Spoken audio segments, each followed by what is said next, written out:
The morning began the way only perfect mornings can begin, with an illusion. A thin, golden light spilling across my patio like a promise. The neighborhood, for one fragile hour, looked almost gentle. I sipped my coffee, the mug warm against my palms, and let my bare feet rest on the sun-warmed flagstones. From the far end of the yard, my pool caught the sky so purely it seemed unreal, like a piece of polished glass, balanced in a frame of stone. Sprinklers hissed across the lawns. Somewhere, a distant mower droned. I could almost convince myself I lived somewhere normal, somewhere calm. Not in a cul-de-sac ruled by two women who treated the HOA like their private fiefdom. Not across a fence from Linda and Brenda too. Middle-aged tyrants in discount tank tops who made other people's misery their daily hobby. But for a while, that quiet was enough. Then came the sound. A hiss, subtle and cold. My heart ticked faster. I turned and saw it, a frothing line of bubbles sliding over the pool deck. I blinked, thinking it was a trick of the morning glare. It wasn't. I stood so quickly my coffee spilled in a dark arc across my shirt. As I stumbled toward the water, the foam spread faster like a live thing, curling over the coping, dripping onto the grass. The pump wheezed in protest, a sick grinding noise echoing from the filter housing. By the time I reached the edge, my pool was gone. In its place churned a thick blanket of suds, so white and high it looked like a cheap wedding cake. Movement flickered beyond the fence. Then I heard the laughter, Brenda's braying cackle, Linda's wheezing giggle. They waddled into view, too. Plump silhouettes framed by my security floodlight.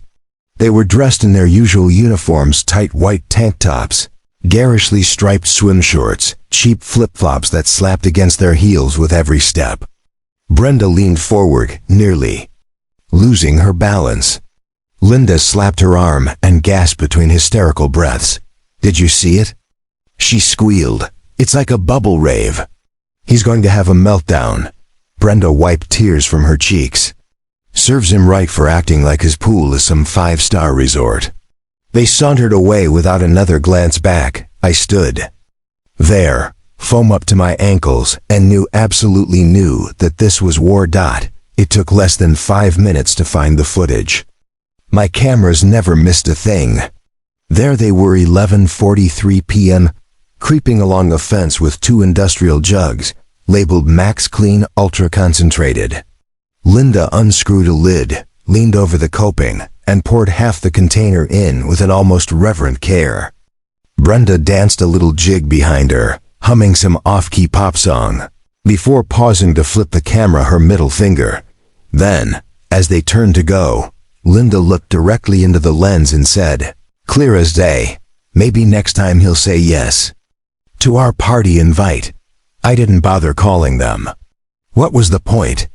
They'd just deny it or twist the story, make themselves out to be the real victims. I called the pool service instead. When the technician showed up, he didn't even try to hide his wince. "That's concentrated degreaser," he muttered, scooping a gloved hand into the foam. "You're looking at $600 minimum pump cleaning, a drain and refill, filter replacement." As he worked, neighbors walked past. Some tried not to look.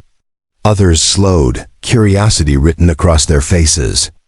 No one said anything, but I saw the expression in their eyes. We know, and we're staying out of it. That was always the way here.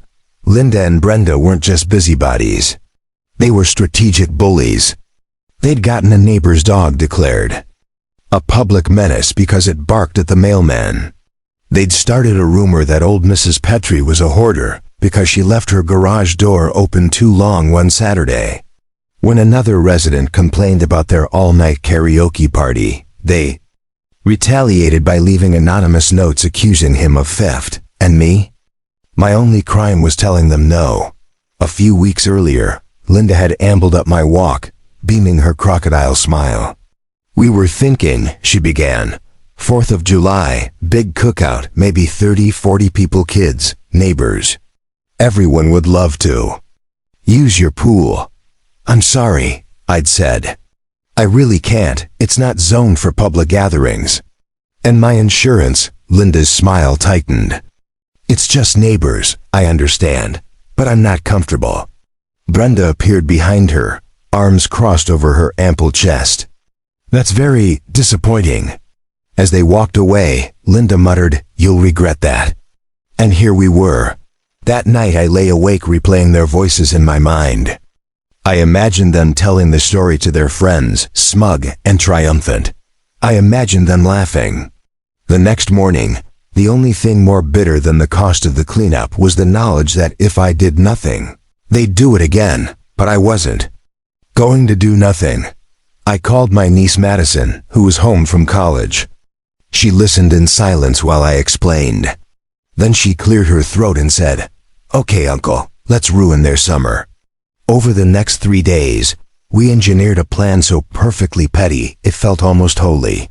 Madison designed a rigged foam delivery system hidden in a hollowed-out garden gnome. It contained a programmable pump, a retractable hose, and a moisture sensor synced to their sprinkler timer. I drove to a farm supply store an hour away, where a man with a glass eye sold me 6 5-gallon drums of biodegradable foaming concentrate. As he helped load them into the trunk, he asked, "You cleaning a barn?" I smiled, something like that. On Saturday night, we went in under cover of darkness. No headlights, no conversation. Just quiet purpose. We buried the reservoir near their hedge, spliced the line into their sprinkler system, and set the trigger. By dawn, everything was ready. At 6:25 a.m., I stood at my window, coffee in hand. My drone hovered overhead. Linda and Brenda strutted out, fanning themselves like royalty. 6:30. The sprinklers clicked on. At first, nothing, a puff of white. A flicker of confusion on Brenda's face.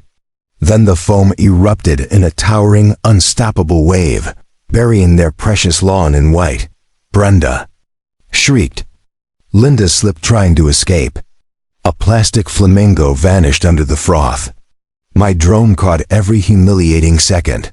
I posted the video with a caption, "When the HOA Queens declare war on the wrong neighbor." By evening, it had 500,000 views, but I wasn't done yet. Twist number 1. That afternoon, a process server walked up their driveway and handed them a small stack of papers, a civil claim for property damage. I watched from my porch as Linda read it, her face blanching. This wasn't a prank anymore. It was real. Twist number 2. 2 days later, an anonymous whistleblower posted screenshots from the HOA Facebook group showing Linda had used HOA funds to beautify her own lawn. The neighborhood erupted. Twist number 3. A week later, local news picked up the video. The segment was titled "Foam Wars: When Neighborhood Feuds Explode." I watched it with Madison, both of us howling with laughter. 3 days after the news aired, the OO held an emergency meeting. When Dennis, the treasurer, came to my door, he looked almost giddy. "They've been voted out," he said. "All positions revoked. Fines imposed. Full restitution coming your way." I just nodded. I didn't need to gloat. Their humiliation was complete. But I did have one last gift. Late that night, I left a brown paper bag on their doorstep. Inside, a framed photo of the moment Brenda crashed backward into the table. The caption, "The Fall of the Queens, They Never Spoke to Me Again." Their once perfect lawn shriveled to patchy yellow.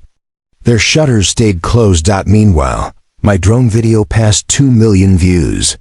Madison started selling foam-themed stickers online. We split the profits 50-50. In me, I reclaimed my mornings. No more drama, no more tyranny.